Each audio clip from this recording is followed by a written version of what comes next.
Let's bring in Pennsylvania Congressman Scott Perry and former Georgia Congressman Doug Collins. Gentlemen, thank you for this.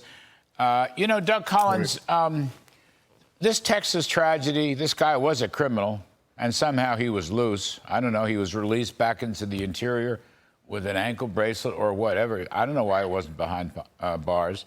There was a criminal, the tragic Rachel Morin, in the suburbs of Baltimore, Maryland.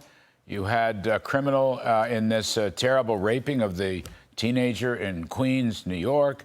I mean, I don't understand how anybody can tolerate this. I don't understand why it is that the whole country isn't in favor of deporting all these criminals. I mean, how did they get into this country? This Texas story that Nate Foy just reported on, the ICE people knew he was a criminal and released him anyway? I don't understand that. I don't understand how that's possible.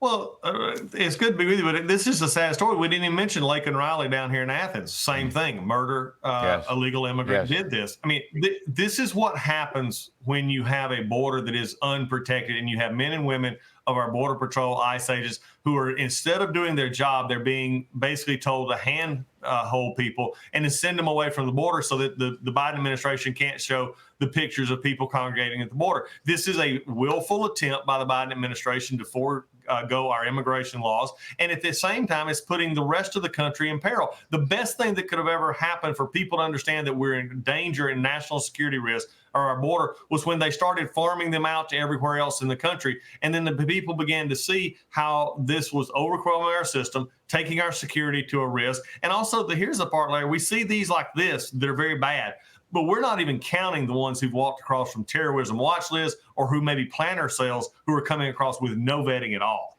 You know, Scott Perry, I mean, the open border catastrophe, Biden's open border catastrophe, has created essentially a national safety crisis, No state is safe. I mean, in a sense, as others have said, we're all border states now. Doesn't matter where you are geographically. Let me ask you, though, in Washington, so Biden has this executive order.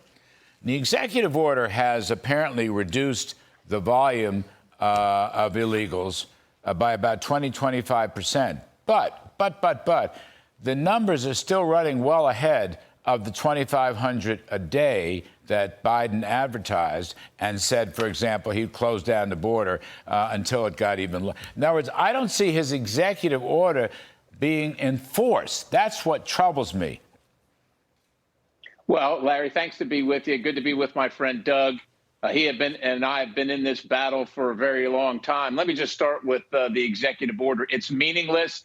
Let's remember, too, who's keeping the numbers. It's the same administration that has told you for 3.5 years they couldn't do anything about this. The executive order itself is full of loopholes. So I suspect actually that the numbers are higher. But whether you're in Georgia or whether you're in Baltimore, by the way, the young lady that was killed outside of Baltimore is also a suburb of Pennsylvania, just a short drive from Pennsylvania. And I don't know the exact location of Lake and Riley's death, what that community looked like, but it's far from Mexico and their southern border. Number one, it's far from the New York border.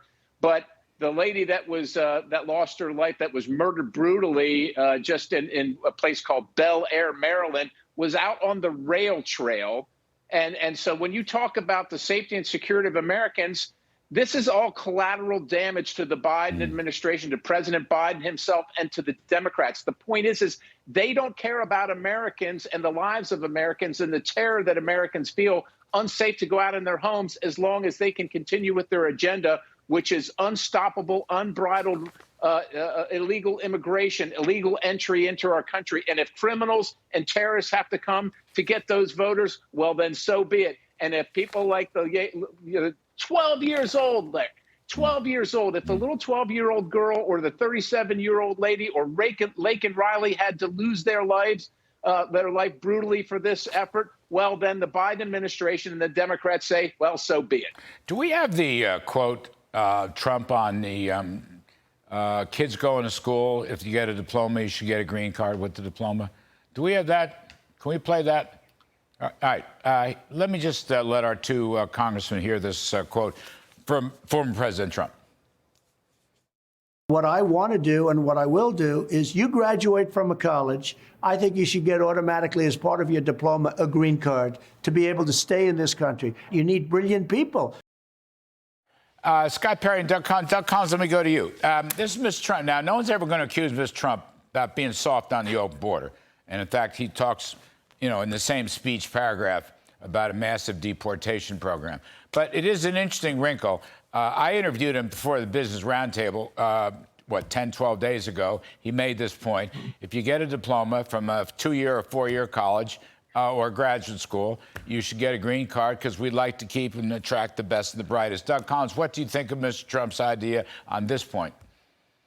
Yeah, I agree with you. It's not taking anything away from stopping at the border, which he would do up front, but dealing with folks who are here that have a pathway. This is an issue that has come up before. It's been something that's been before Congress before, but I think it's not to be narrowly defined. I think it would have to be in some ways looked at, but we can't do really any of this. And I think Donald Trump understands this until we actually close the border and then begin to get a handle on all the other problems that we've got with the immigration system. So look, I think he's looking forward. I think he understands the situation, but he also understands the first part is you got to stop the flow at the border before anything else can happen. And, Scott Perry, I'm going to give you the last word, last 30 seconds, please. Sure. But the deportation idea, he goes back to Dwight Eisenhower, General Eisenhower, President Eisenhower.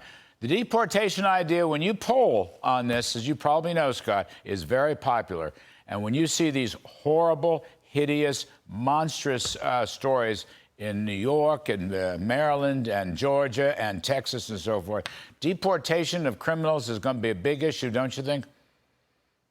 Well, they shouldn't be here in the first place. And not only are they preying on American citizens who are just trying to live their lives, but then we have to incarcerate them and pay in our taxes to keep ourselves safe from people that shouldn't be here in the first place. So I think that's why it's very popular. We don't want to be afraid to go out of our homes at night or in the day in our own communities. And many Americans tell me they're afraid. A lady that served me lunch today told me she's afraid to live in her own country. It is ridiculous, which is why the deportation issues of these animals and these criminals is so popular. All right.